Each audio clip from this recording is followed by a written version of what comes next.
What is the status of the George Floyd police reform bill?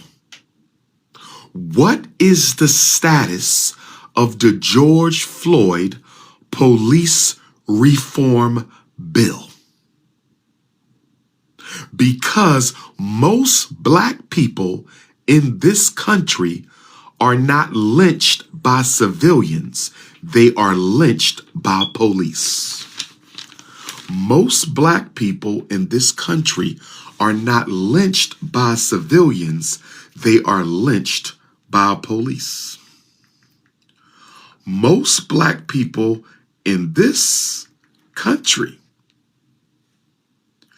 are not lynched by civilians. They're lynched by police.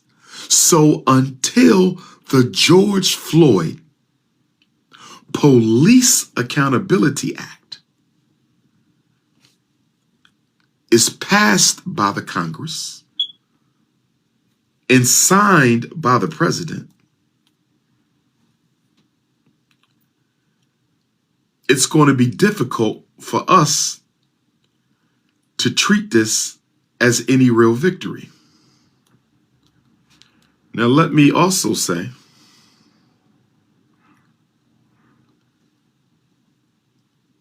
that let's go over the George Floyd Act.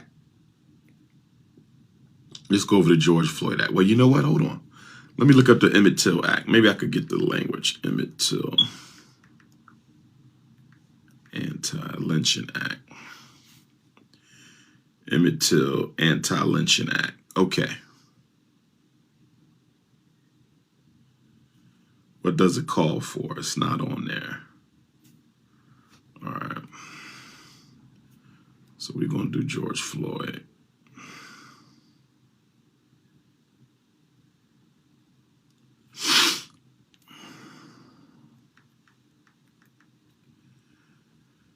Okay.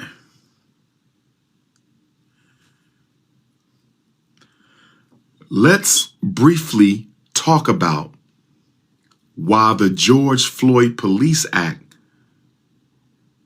is getting so much pushback in the Senate. Number one, the president, during his State of the Union address, said, don't defund the police, give them more money. Joe Biden, by saying that, stiffened resistance to the George Floyd anti-lynching bill being put through Congress. So Joe Biden, that was a very racist comment. It was a very disrespectful, slick, and undermining comment you made, sir. Okay, so you're the same Joe Biden who put that 1994 Bill Clinton crime bill in on us. So let's look at what the George Floyd bill is calling for. Grant power to the Justice Department Civil Rights Division to issue subpoenas to police departments as part of pattern or practice investigation into whether there has been a pattern in practice of bias or misconduct by the department. Let's rate that on a scale of 1 to 10. Grant power to the Justice Department Civil Rights Division to issue subpoenas to police departments as part of pattern or practice investigations into whether there has been a pattern in practice of bias or misconduct by the department. I'll give that a 4. That's kind of weak. That's very general. You're giving discretion to the Justice Department. You're not requiring anything. I'm going to give that a 4. That's kind of weak. Let's go to the next one. Provide grants for state attorney generals to create an independent process to investigate misconduct or excessive use of force by the police. I'm going to give that a 4. That's weak. Why are you giving grants to state attorney generals? Why are you providing grants? See, if you're providing a grant, that means it's optional. Why is that not mandatory? See, when you say provide grants to state attorney generals to create an independent process to investigate misconduct or excessive use of force, why are you giving out grants?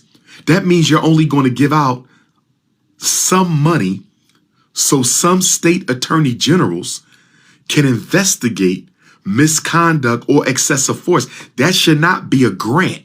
That should be a required program, a required provision of the George Floyd Police Act, and it should be funded for all states. Why are you giving out grants? They can apply for a grant. Why does a state attorney general have to apply to the feds for a grant to investigate police misconduct or excessive force? I don't like that. That's very weak. Why is that a granted provision, which means it's optional? Why is it not mandatory? Why is it not mandatory that the Department of Justice is going to fund all 50 states and require them to investigate police misconduct and excessive force? So that's two weak provisions right there, two weak ones.